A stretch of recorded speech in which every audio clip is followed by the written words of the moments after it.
এদিকে তেল সংকটে গুজব ছড়িয়ে পড়ায় হঠাৎ করে গত দুদিন পেট্রোল পাম্পগুলোতে গ্রাহকদের ভিড় বেড়েছিল।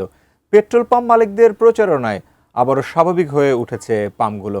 নগরীর গুলগফুর পেট্রোল পাম্প থেকে সরাসরি যুক্ত হচ্ছেন প্রতিনিধি বুলবুল হাবিব। বুলবুল হাবিব, কিছুটা জ্বালানি খাতের সংকট তৈরি হয়েছে, এমনটাই হয়তো একটা গুজব তৈরি হয়েছিল, যেমনটা পেট্রোলের চাহিদা বেড়ে গিয়েছিল রাজশাহীতে, যদিও আমরা জেনেছি যে সেটা কি খানিকটাই কমে এসছে। তবে এই মুহূর্তে সেখানকার কি অবস্থা, আপনার কাছে কি তথ্য রয়েছে জানাবেন।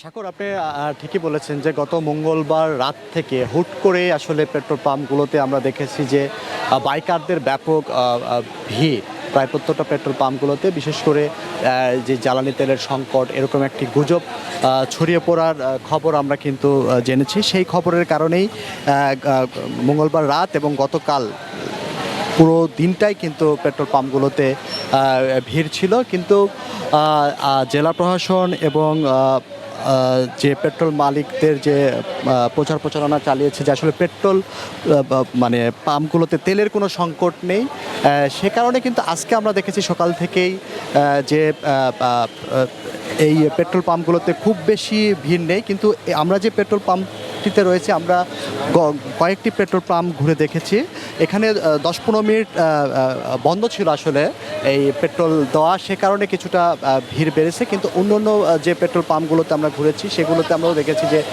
স্বাভাবিকভাবে যে তেল নিতে গ্রাহকরা আসছেন এবং তেল নিয়ে চলে যাচ্ছেন, সেরকমটি কিন্তু দেখেছি। এখন এখানে যে পেট্রোল পাম্পে রয়েছে গোলগফুর, সেখানে কিন্তু সেই অকটেনটি দেওয়া হচ্ছে না, শুধু পেট্রোল এবং ডিজেল সেটার দেওয়া হচ্ছে। তবে আমি এখানকার যিনি ম্যানেজার রয়েছেন তার সাথে কথা বলেছি, তিনি বলছেন যে আজকে তাদের গাড়ি, যেটা সিরাজগঞ্জের বাঙ্গাবাড়ি থেকে এই জ্বালানিগুলো নিয়ে আসা হয়, সেখানে তাদের গাড়ি পাঠানো হয়েছে। তারা 4,500 লিটার অকটেন, 4,500 লিটার পেট্রোল এবং 4,500 লিটার ডিজেল এগুলো আজকে নিয়ে আসবে। তাহলে কালকে থেকে আবার এখানে তিনটাই যে সকাল থেকে সরবরাহ করা হবে। এর বাহিরে পাশে আরেকটি পেট্রোল পাম্প রয়েছে, আফরিন ফিলিং স্টেশন, সেখানে কিন্তু আজকে তেল দেওয়া বন্ধ রয়েছে। এবং আরেকটি যেটা নয়ন পেট্রোলিয়াম এজেন্সি, সেখানে আমরা দেখেছি যে তারা তাদের যে পেট্রোল দিচ্ছে কিন্তু অকটেনটা তারা বন্ধ রেখেছে।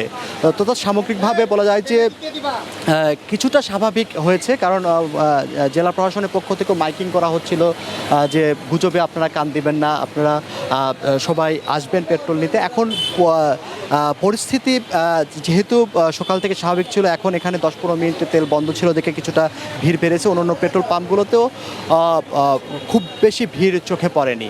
এখন দেখার বিষয় যে আসলে কালকে থেকে পরিস্থিতি কী দাঁড়ায়, তারপর থেকে আসলে বলা যাবে যে আসলে আদৌ কি জ্বালানি তেলের সংকট ছিল না গুজবটাই আসলে সত্য প্রমাণিত হবে, সেটা সম্পূর্ণভাবে বোঝা যাবে। তো এই ছিল এখান থেকে সাকুর রাজশাহীর পরিস্থিতি।